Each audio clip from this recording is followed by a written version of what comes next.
오늘 40대의 미혼 여성분이 사연을 보내주셨는데 여기 나오는 부모님 이야기를 듣고 가슴이 참 먹먹해지는 것 같습니다. 특히 이분의 이야기를 들으니 실제로도 이런 일이 있는구나 생각이 들어 입이 다물어지지 않지만 아무쪼록 사연 주신 분의 인생을 응원해 봅니다. 여러분도 함께 들어보시고 응원해 주시겠어요? 안녕하세요. 저는 흔히 사람들이 말하는 이 나이인데 아직 결혼도 안 한 40대 여자입니다. 오래전 겪은 가슴이 먹먹한 일들로 여전히 마음이 편치 않지만 겨우 기운을 내서 제 이야기를 털어내고자 합니다. 저보다 더 힘들었던 제 엄마를 생각하면 이렇게라도 해야 될 것 같아요. 일단 엄마의 이야기를 꺼내려고 하니까 눈물이 먼저 선 넘는 것 같아요. 엄마, 정말이지 너무 많이 고생하신 것 같고 사셨거든요. 누구나 자기 부모님을 떠올리면 울컥한다고 하지만 우리 엄마와 나의 관계는 한층 더 심하게 느껴집니다. 우리 엄마는 1944년에 태어나셨고 그렇게 잊지 못할 집에서 살아가며 엄청난 고통을 겪으셨습니다.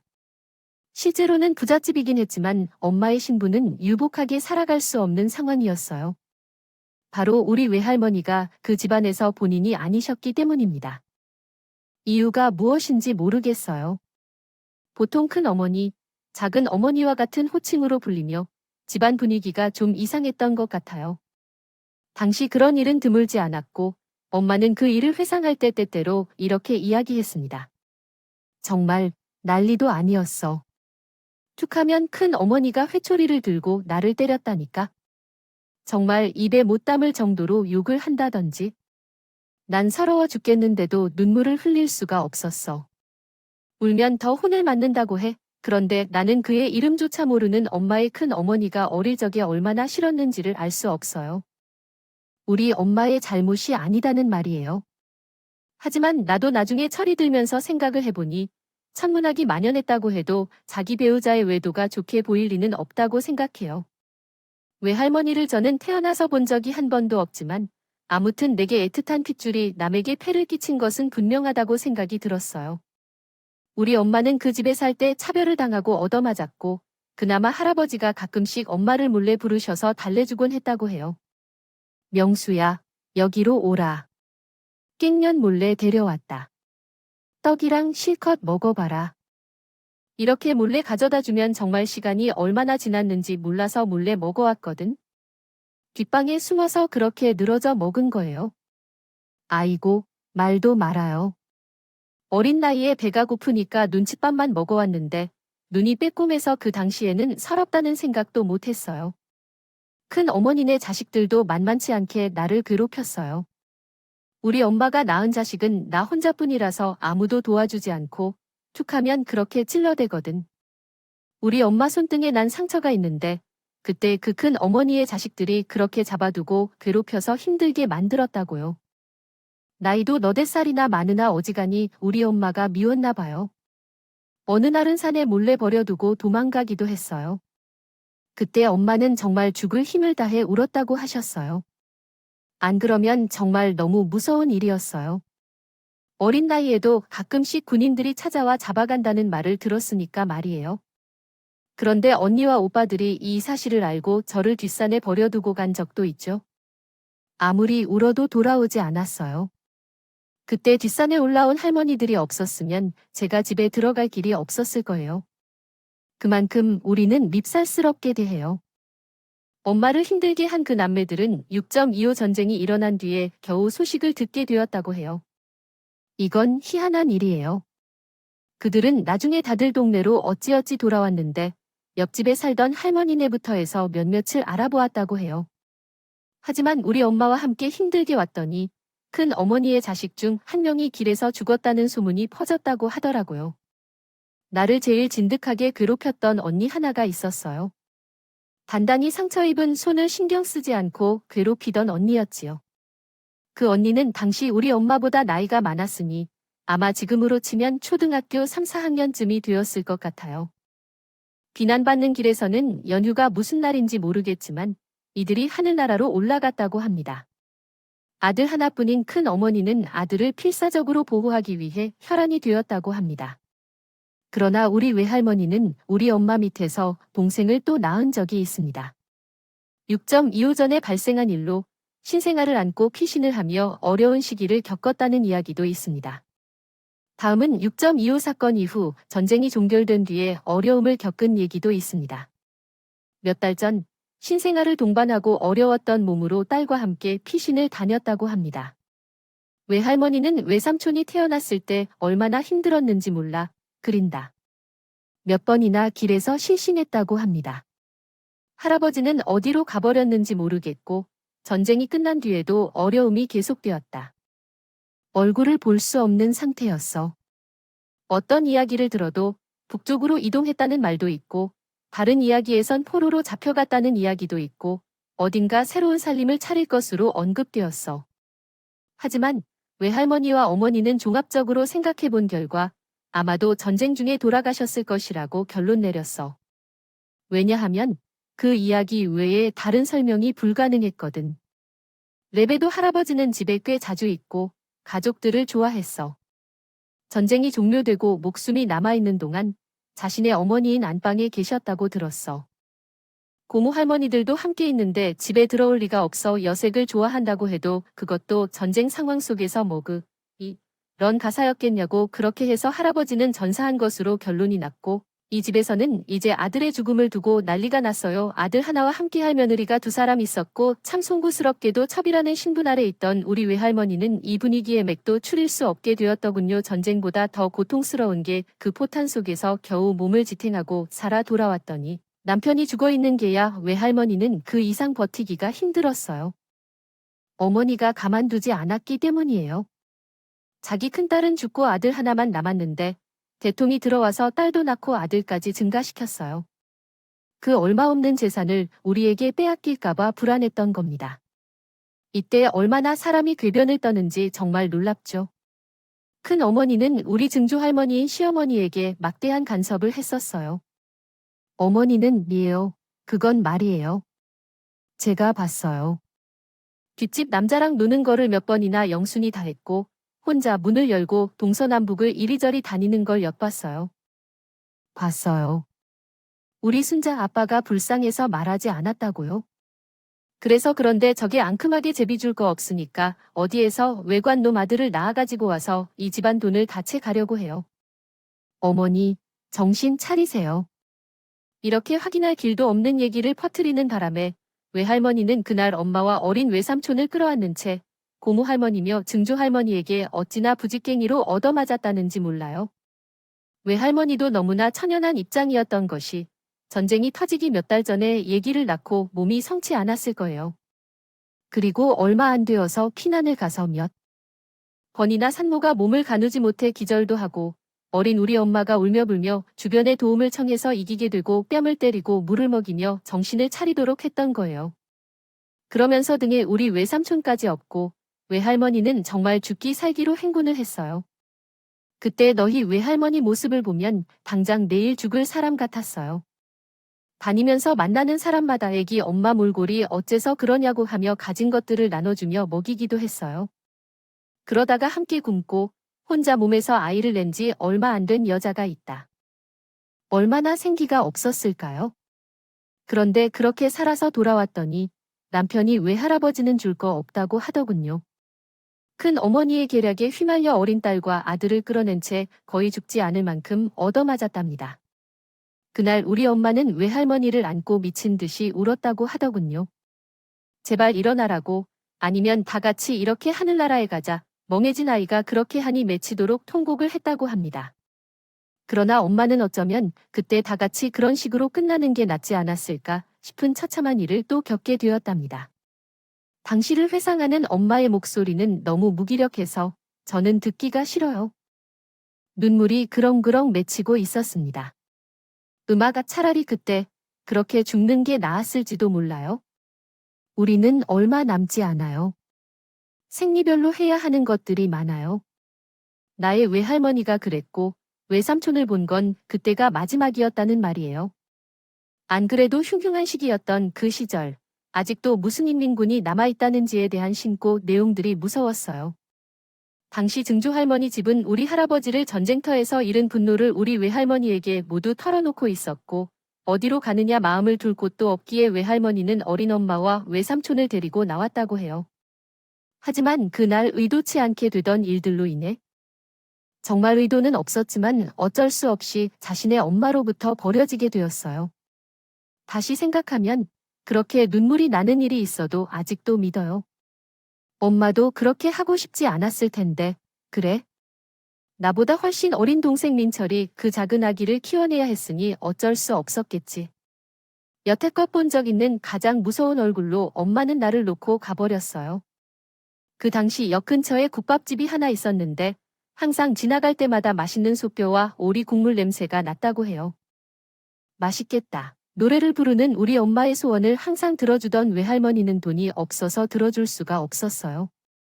그러나 어느 날 밤 정말 예기치 못한 상황으로 곤욕을 치르고 있는 외할머니를 보고 자식들과 함께 도와주던 외할머니는 국밥집에서 엄마에게 밥을 사주었다고 했대요.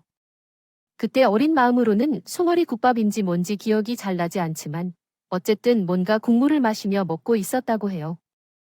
그때 외할머니가 갑자기 우리 엄마에게 말을 걸었는데 그 말은 바로 10살이 된 딸에게도 말이라고 하셨어요.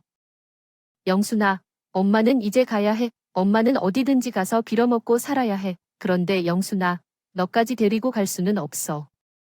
너라도 말짱한 곳에서 잘 먹고 잘 살고 있어야 해. 살아있으면 언젠가 만날 거야. 응, 어째서 이렇게 약한 소녀인데도 슬픈 이야기를 좋아하고 먹고 싶어 했던 곳에서 그걸 사먹이며 살 수 있었을까요? 외할머니도 당시에 있는 것 중 거의 다 털어서 여비를 준비했어요. 얼마를 떼어서 엄마에게 사먹이고 나머지 돈을 주었다고 해요. 우리 가혹한 엄마는 외할머니 치맞춤에 매달려 울지도 못했다고 해요. 이 얘기를 할 때마다 엄마의 표정은 항상 서글퍼 보였어요. 딱히 내색을 하지 않지만 어릴 때 10살 무렵에 동네 국밥집에 혼자 버려진 엄마의 심정은 어땠을까요? 내 엄마라지만 그 나이의 소녀로 돌아가 감정을 체험해보면 도통 상상할 수가 없을 정도로 괴로운 이야기예요. 그러니 나도 그에 대해 궁금해졌어요. 그런데 외할머니는 엄마를 그 국밥집에 그냥 덜렁 두고 가버린 거야? 어떻게 하라는 거야? 어항맨 그 집에서 그냥 살던지 말던지 놔두고 간 거야? 정말 너무하다. 왜 삼촌만 자식이야? 차라리 증조 할머니네 집으로 가지 그랬어. 얘가 그 집에 가서 마저 죽는다 하니까. 그리고 국밥집에 그냥 두고 간 건 아니야? 나는 그 집 국물 맛을 좋아하니까 여기 음식을 좋아하니까 이 집에서 제공해달라고 한 거야. 먹고 재워주기만 하라고 어린애니까. 돈도 안 줘도 되고 그냥 밥 먹이고 잘 하나만 달라고 말이야. 그래서 우리 엄마는 그 국밥집에서 몇 년을 살았다고 하더라고요.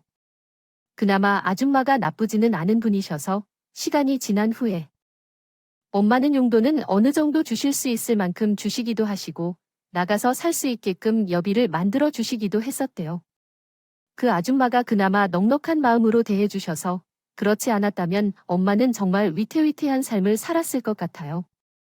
그런데 저는 이쯤 되니까 항상 궁금한 게 있는데요. 이후로 엄마와 외할머니, 그리고 외삼촌의 연락이 갑자기 끊겼다는 거예요. 엄마를 먼저 찾으러 가지 않았을 것 같아서 엄마도 찾아보지 않았지 않았을까요? 좀 더 커서 말인데요. 그 말에 엄마는 오랜 시간을 생각하더니 굳은 표정으로 고개를 숙이시는데 부모님은 참 마음이 아팠네요. 그래서 찾아봐도 소용이 없는 것 아닐까요? 4일 동안 엄마가 나를 찾지 않았으면 어떻게 해야 하는지 생각이 들었어요. 현재 어떻게든 버티고 있지만 포기할 수밖에 없는 것 같아요. 최근에는 사람들 모두가 어느 정도 안정적으로 살고 있는 것 같아요. 그래서 가족들끼리 서로 돌봐주고 웃음으로 소통하며 살아가는 모습을 보여줘요. 우리 어릴 적에는 음식이 없으면 힘든 상황이었고 가난한 일상이었어요. 엄마는 결국 자신의 어머니와 남동생을 만나지 못하고 혼자 살아가야만 했어요. 이후 우리 엄마의 삶이 어떻게 변했는지 궁금해하긴 했지만 평탄한 삶을 살아갔던 것은 아닐 것 같아요. 이러한 이야기는 대물림으로 전해지지 말아야 할 것 같아요. 외할머니도 그렇고 우리 엄마도 그렇고 어째서 그렇게 남편 운이 없는지요? 저는 고등학생이 되던 때 엄마에게 사정사정을 했었어요. 엄마, 제발 아빠랑 이혼해야 해. 왜 그러고 살고 있는 거야? 아빠가 맨날 엄마를 때리고 못 살게 굴잖아. 나도 이제 아빠를 징글징글해야 하는 거야? 나 신경 쓰지 말고 이혼하고 우리는 따로 살자. 엄마는 이렇게 저 말해도 듣지 않았어요. 아빠는 술을 마시면 엄마를 괴롭히고 그걸 막으려는 나에게도 험한 말을 하면서 온 가족으로부터 외면을 받게 되었어요. 정미야, 그건 아닌데. 너희 아빠가 오히려 불쌍한 사람이야? 자기 집에서도 외면받고 인생이 힘들어서 그래서 아빠가 술을 마시면 이상한 짓을 해. 그런데 그렇지 않은 날은 잘한다고 하지만 결국 술은 왼수야. 술을 마시지 못하게 해야 하는데 불필요한 말을 하다 보면 아빠를 감싸게 되는 거예요. 엄마가 아빠에게 험한 일을 당하면서도 감싸주는 이유가 있었어요. 한창 서울에서는 촌스러울 데 없이 없었던 아가신 우리 아빠가 엄마를 점찍어 두고 결혼을 강행했거든요. 그 당시에 아빠네 집, 우리 할머니 댁에서는 반대가 있었어요.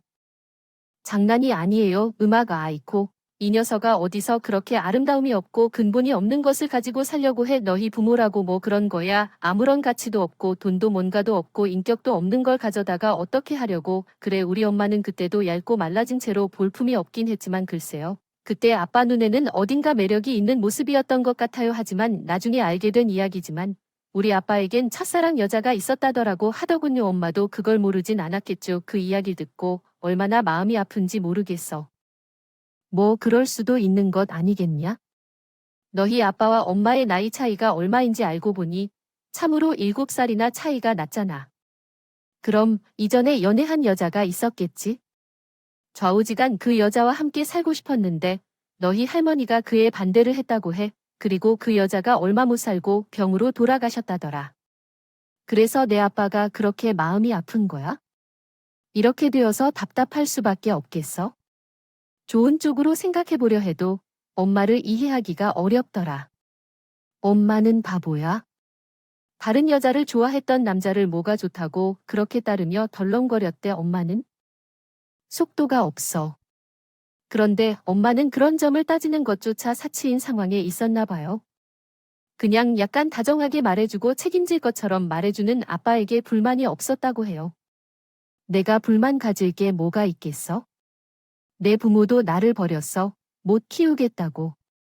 다들 자기들 팔자가 박복하다고 나를 버리고 갔다는 말이야. 그러면서도 내 아빠는 생판 남자인데 첫눈에 내가 좋다고 하면서 같이 살자고 제안했더라. 하지만 얼마 지나지 않아 결혼하겠다고 말하고 자기 집으로 끌고 갔어. 지금은 엄마와 누나들이 그렇게 심정된 채로 반대하고 있는데요. 곧 죽을지라도 나랑 살아야 한다고 악을 썼어. 그래서 나는 얼마나 안타깝겠냐. 생전 그런 사랑을 받아본 적이 없어. 이 말을 생각하면 너무 마음이 아파요. 물론 아버지가 결혼을 할 즈음에 그리고 제가 태어나고 어릴 적까지는 보통의 남자들처럼 살아왔을 거예요. 어머니에게 손을 대고 기분대로 행동하기 시작한 건 좀 뒤일 테고 어머니의 입장에서 남편이 자기에 대해 건방진 일을 한 건 결혼 후 한참이 지나서 술에 손을 대기 시작하면서부터니까 웬만하면 좋은 기억만 갖고 싶은 거라고 하시더라고요. 답답해 나는 게 모르겠지만 아버지가 항상 그렇게 방자하게 술을 마셨다고. 밖에서 싸우다 들어오죠 툭하면 엄마랑 나한테 욕하고 있는 거야. 왜 그냥 저런 삶을 살고 있는지 묻는 거? 제 생각에는 엄마가 안쓰러워서 요런 식이라고 말했지만 바보 같은 저희 엄마는 해실해실하면서도 말했어요. 그런 게 남자의 사랑이라면 결혼 같은 건 할 수 없다는 생각이 들었어요. 아니에요. 아빠는 그래도 술만 안 마시면 괜찮아 적당히 마시면 그런 이쁜 말을 해주는데 많이 마시면 사람이 완전히 돌아버려서 헛짓을 한다는 거야. 그러니까 조금만 주어야 해. 이렇게 바보 같은 소리를 하고 있으니 제 속은 터질 것만 같아요. 그렇다고 정말 제가 엄마를 외면할 수는 없는 거잖아요. 어릴 적에 한두 번 들었던 얘기지만 외할머니로부터 우리를 그렇게 버림받은 적이 있어요. 엄마를 생각하면 항상 가슴이 아팠어요. 글쓰기라 할 때 엄마를 주제로 하는데 그때도 몇 마디 안 쓰고 눈물이 펑펑 흘러나왔어요. 자기를 낳아준 엄마에게 생을 이별하고 자기가 낳은 자식은 무슨 일이 있어도 끌어안고 사는 사람이에요. 자기를 키워준 남편에게 나중에 얻어맞아도 끝까지 첫 위리를 지켜준 사람이에요. 그것이 우리 엄마였기 때문에요. 그런 엄마가 조금이라도 편히 해주고 싶어요. 22살이 된 때 큰일이 벌어졌어요. 대학에 가고 싶었지만 집이 너무 어려워서 여러 곳에서 일을 하러 다녀야 했어요.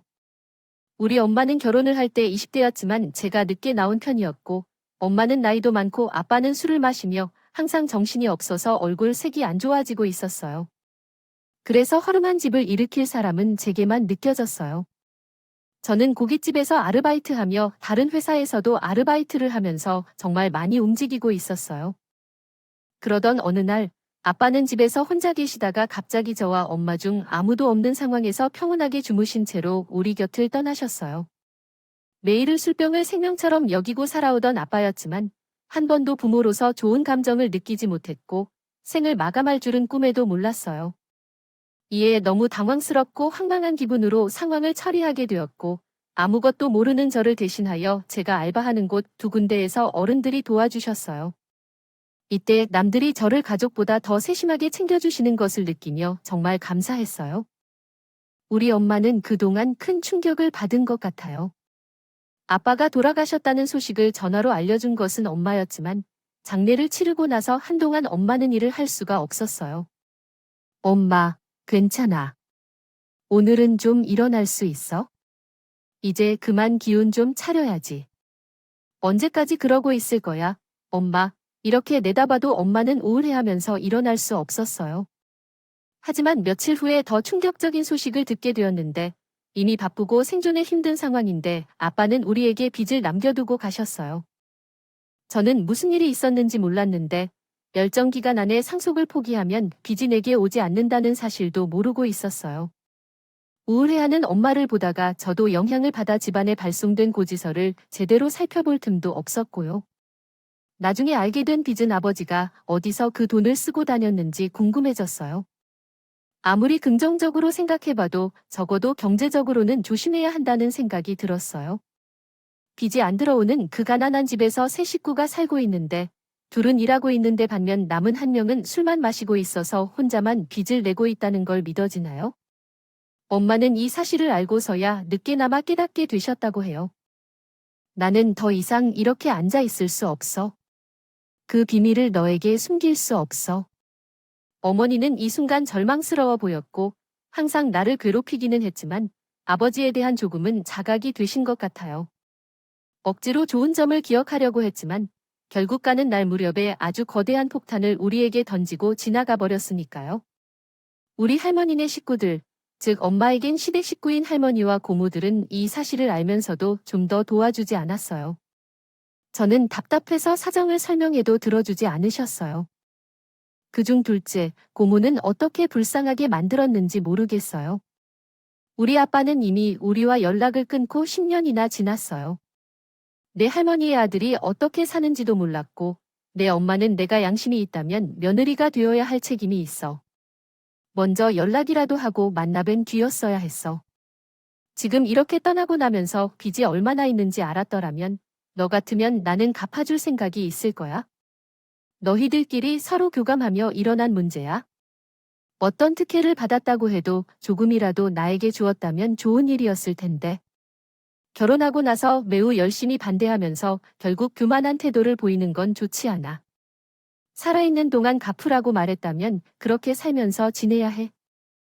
이 말은 전하기가 차마 힘든 정도로 무서운데 정남이가 떨어지는 말이라고 하였어요.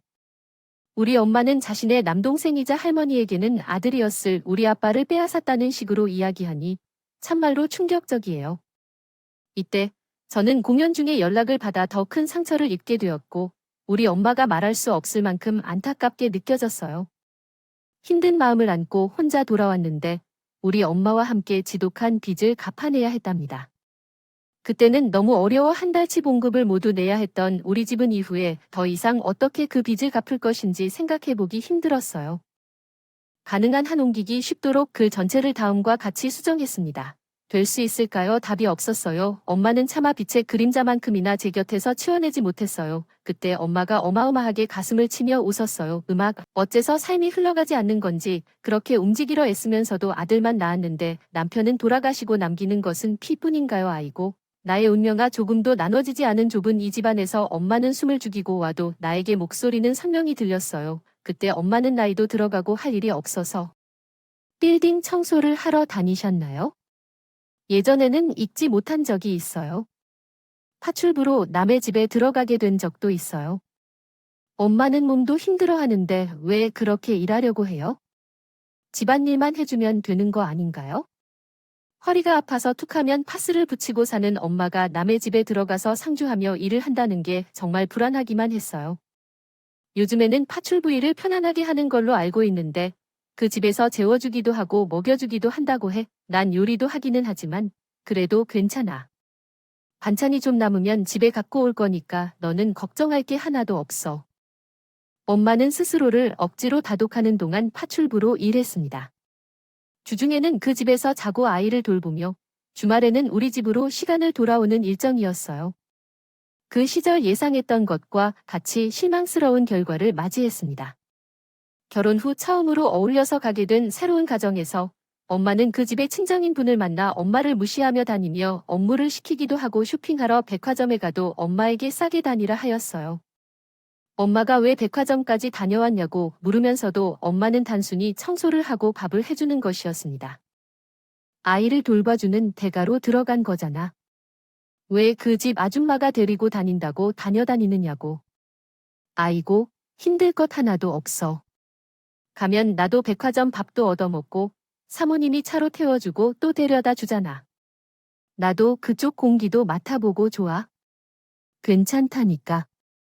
저만 이렇게 답답해하면서 뭘 싫어한다는 소리를 하는 것 같아서 참았는데 어느 날 한번 마주한 그 집 사모님은 진짜 별로였어요. 저를 아주 거만하게 내려다보더니 제 앞에서 우리 엄마를 함부로 대하는 모습이 있었죠. 아, 우리 이모님의 딸이에요. 이렇게 어린 딸이 있는 줄 몰랐네. 이제 한 30살은 된 건가? 시집 얼른 보내야지. 언제까지 데리고 있으려고요? 아, 맞다. 이모님. 이것 좀 꺼내주세요. 제가 너무 무리하게 생각한 건지 모르겠지만 그래도 자기가 돈을 주고 쓰는 사람의 가족이랑 마주친 건데 그 앞에서 너무 엄마를 부려먹더라고요.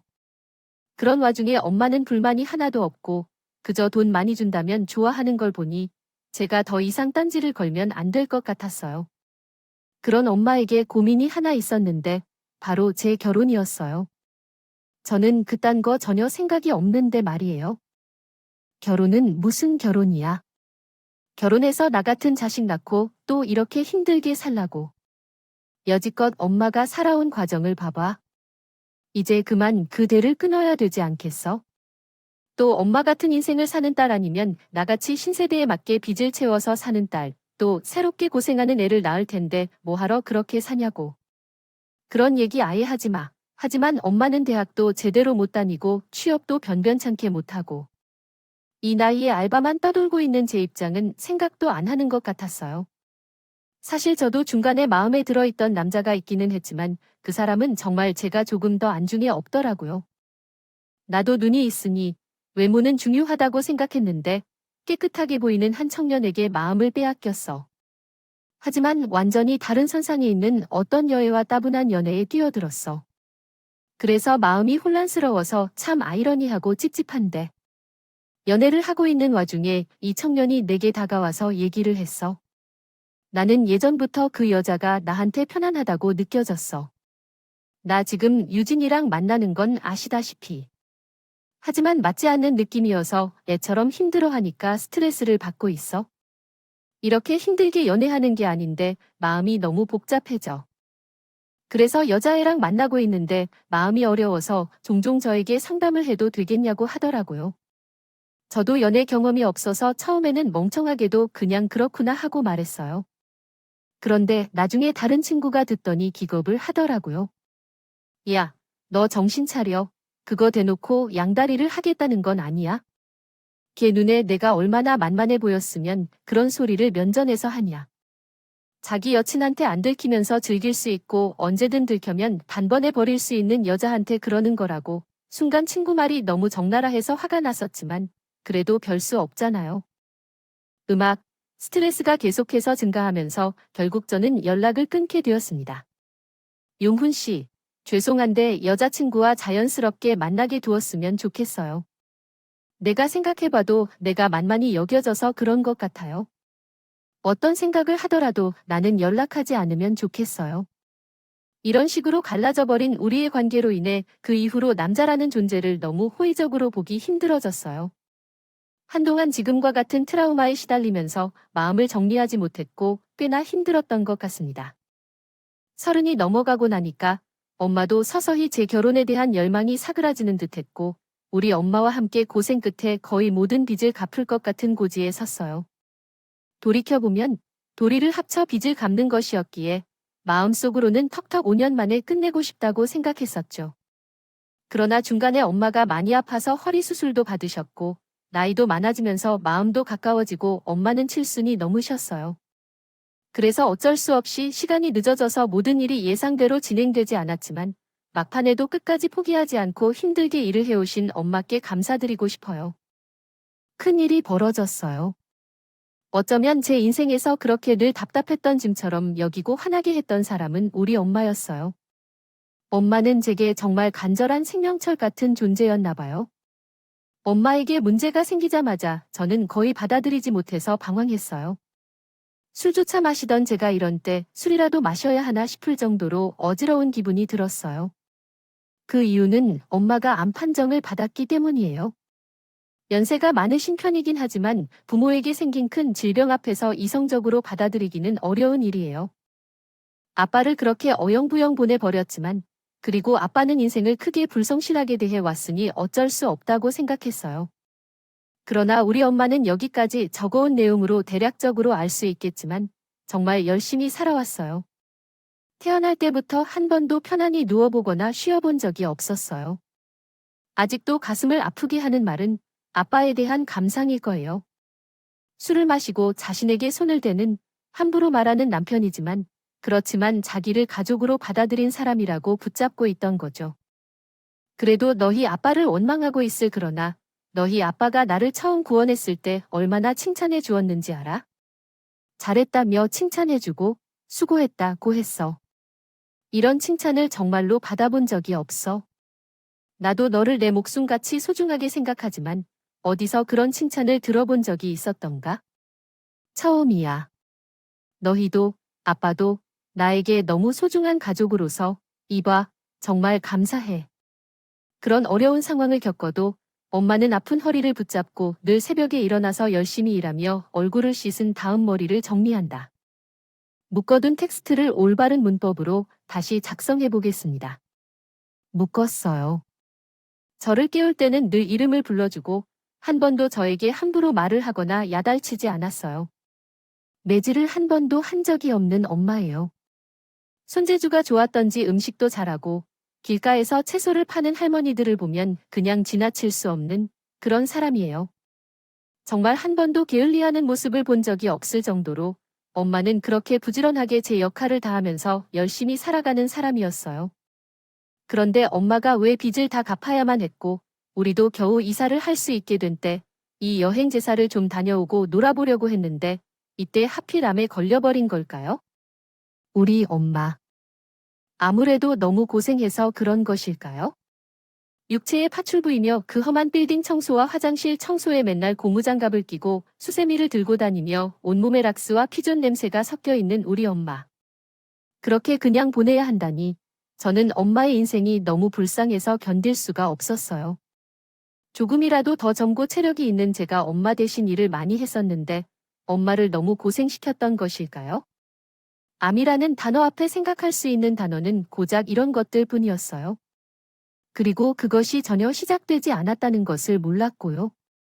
이후로 수행되는 많은 수술과 절차들은 아빠와 저에게 더욱 필요하게 만들었습니다.